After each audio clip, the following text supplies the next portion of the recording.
สวัสดีทุกคนมื้อนี้สิให้ทุกคนเบิ่งคอกไก่น้อยเนาะก็เฮ็ดแล้ว เป็นอันนั้นไปติดตามรับชมเบิ่งนำกัน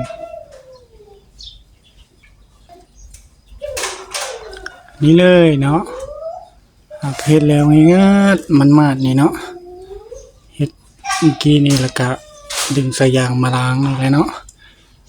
ให้ทุกคนเบิ่งเป็นแนวทาง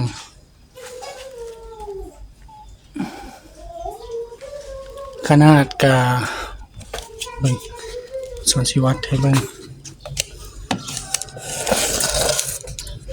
ขนาดกะกว้างอยู่ประมาณ52-53 เซนเนาะความกว้างและลงยาวก็สิประมาณเกือบฮอด90นะไล่90 เซนจ้า90คูณ50ประมาณนี้เนาะ สูงจากพื้นแค่15 เซนเนาะ15 เซนติเมตรเลยฮอดหลังมันหลังคาก็ประมาณ51 เซนติเมตรก็ใส่ไว้อนุบาลไก่น้อยเนาะตอนนี้ก็จะจงปองเป็นประตูทางเข้ามัน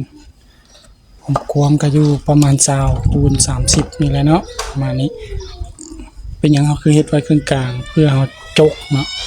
จกลูกไก่ไม่หยังจะสบายเนาะแล้วก็จะมีตะนางใส่ตะนางดำตัวนี้เพื่อเป็นระบายอากาศให้มันบ่ให้ไก่ร้อนทางลุ่มก็จะเป็นตะนางแนวนี้เพื่อให้ขี้ไม่หยังเศษอาหารต่างๆตกลงไปมันจึงบ่เปื้อนคอกเนาะอันนี้ก็จะใส่ไว้อนุบาลไก่น้อย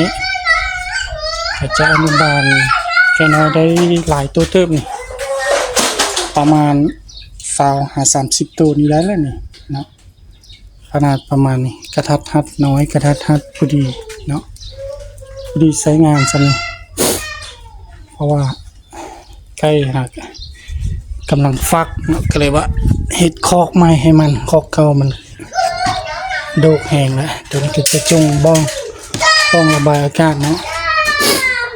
จะเฮ็ดเอาไม้นี่แหละเนาะไม่อัดไม่อย่างต่างๆแล้วมาเฮ็ดก็ได้ใส่ไก่น้อยอนุบาลไก่เราต้องอนุบาลก่อนเนาะคันบ่อนุบาลปล่อยลงดินเลยมันจะตายเนาะยามฝนฤดูฝนแล้วได้เดือน6เลยเดี๋ยวเราเฮ็ดอนุบาลไว้คอกอนุบาลเตรียมไว้เนาะ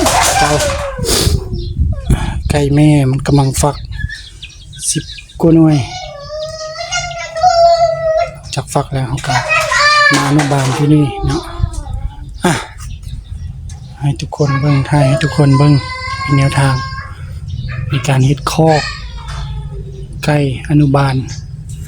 ขนาด50คูณ90เนาะสูง50สูงจากพื้น15 เซนติเมตรเนาะก็สิประมาณนี้ไก่รุ่นนี้ก็ใหญ่แล้วนี่ได้3ตัวกำลังกินเก่งซะนี่ออกมาคอกเนาะอยากสิพาทุกคนไปเบิ่งคอกไก่ใหม่เนาะคอกไก่ที่เราจะเอาคอกตัวนี้ไปไว้แล้วเนาะไปเบิ่งนำกันอันนี้ก็เป็นคอกไก่ที่ว่าหาเฮ็ดแล้วอันนี้ก็เนาะอัปเกรดจากตัวเก่าก็สิเลื่อมๆเลยเนาะนี่คอกตัวนี้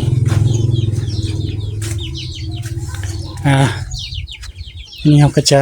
อัปเกรดมาเอาแก้บมาใส่แล้วก็เฮ็ดครอบขึ้นมาเพื่อให้มันสูงขึ้นเนาะเวลาฝนตกมาน้ำจะบ่กักขังมันแล้วก็เปลี่ยนเนาะแต่เก่าค่อยใส่น้ำแล้วมันใส่ตีรถนี่เนาะเอาน้ำใส่ตีรถนั่นแต่ว่ามันปัญหาของมันก็คือเวลาเราเฮ็ดเอาน้ำใส่ตีรถเนาะให้ไก่ให้เป็ดกินเป็ด มันจะแคบมันจะลิ้นน้ำและจะเฮ็ดให้เปื้อนเนาะเจนให้เป็นบวกเป็นขุมแล้วก็เลยว่าเปลี่ยนเอาตัวนี้มาใส่แทนเนาะแล้วก็รู้สึกว่าคอไก่เห็นบ่เปื้อนเนาะอันนี้ก็เป็นเคล็ดลับอันนึงแต่เก่าแม่นเฮาใส่แต่ที่รถนั่นแหละใส่น้ำให้เป็ดให้ไก่แล้วก็เลยว่ามาเปลี่ยนหลายๆซ่องเพิ่นเอาลงเอาคอไก่ลงเนาะเลยว่ามาเปลี่ยนเฮ็ดน้ำเพิ่นอันก็ใกล้ที่ว่าอนุบาลหากเอาลงจากคอกตัวนั้นเนาะนี่แหละคอกตัวนั้นแหละคอกตัวนี้มันเป็นคอกเก่าแล้วได้หลายปีแล้วก็เลยว่าเป็นคอกใหม่ตัวนั้นขึ้นมาเนาะแล้วก็ขังเพิ่นไว้อยู่หั่นประมาณเดือน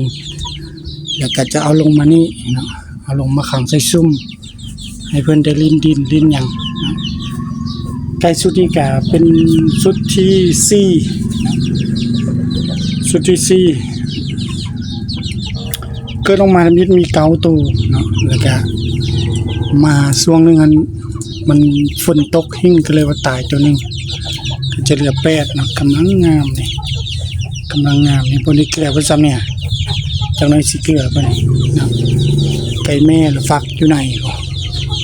พาทุกคนไปเบิ่งนำกัน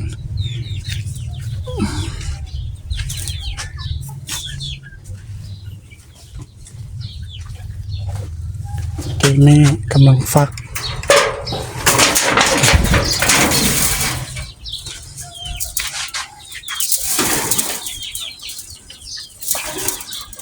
กันปล่อยแล้วก็มันออกแล้วได้พวกเพิ่นนี่เนาะ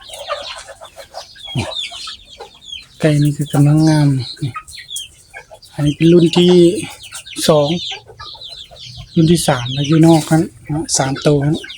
รุ่นที่2นี่7 8 9ตัวก็ขายแน่ขายออกแน่ก็เหลือ5ตัวเนาะมี4แต่ตัวนึงมันขาหักหมากัดเนาะงานนี้ไก่เป็นพ่อพันธุ์ไก่ขาวในพันธุ์ของเรากำลังฟักเนาะกำลังฟักไข่สุดที่5นะสุดนี้ได้13หน่วยและมาเบิ่งนำกันบัดมันแตกก็สิทายให้เบิ่งตึม13หน่วยหวังว่าสิได้กันได้เฮา10ให้ก็ถือว่าโอ้เก่งเนาะไก่แม่นี่ไข่รุ่นที่5แล้วนี่เนาะปิดฮอกให้2หน่วย2บ่อนไก่แม่เดียวเนาะขยายไปเรื่อยๆฝักเก่งเลี้ยงลูกได้ดีไข่ได้ดีไข่แต่ละเทื่อบ่รุด10เนาะสุดที่ก็ได้13คอกทางไหนก็สิประมาณนี้ก็สีเปื้อนๆเนี่ยว่าเสียน้ำใหม่อยู่เนาะเอาแก้มมาใส่บิดเน้นๆเด้เอาแก้มมาใส่แล้วก็คือว่าไข่ขึ้นแล้วก็เลยว่าหยุดก่อนบ่ฟ้าวอนามัยเนาะข้างนอกนี่ก็เอาแก้มมาใส่4ซอกก็สิได้ประมาณนี้เนาะส่วนนี้ยังน้อยอยู่นี่รุ่นที่4แล้วรุ่นนี้เนาะไอ้4รุ่นที่4รุ่นจับอิดหันออกไปหมดแล้วเนาะรุ่นที่2รุ่นนี้แล้วก็รุ่นที่3อยู่นอกกัน3ตัวรุ่นที่4รุ่นที่5กำลังฟักเนาะตัวขาหักไปเสร็จแล้วขาหักไปเสร็จแล้วดีขาหักมากัดเพิ่นไก่ขาวตัวนั้นเนาะเย็กๆอยู่แต่ก็ทำมิดคือสิบ่รอดเลยเอาน้ำตัวนี้กินน้ำตัวแดงๆเอาให้กินแล้วก็เพิ่นก็นั้นขึ้นมาก็เลยว่ารอดมานี่โมนี่รุ่นที่2นี่กำลังงามไก่เนาะกำลังงามเลยพอพันธุ์ตัวนี้พอพันธุ์ไก่ขาวอมเหลืองอมแดงงามนี่โมนี่ก็มันจอมป้วนแหละที่ได้คอกเปื้อนนะโมนี่หรือว่าเปลี่ยนมาใส่บังน้ำแทนเนาะ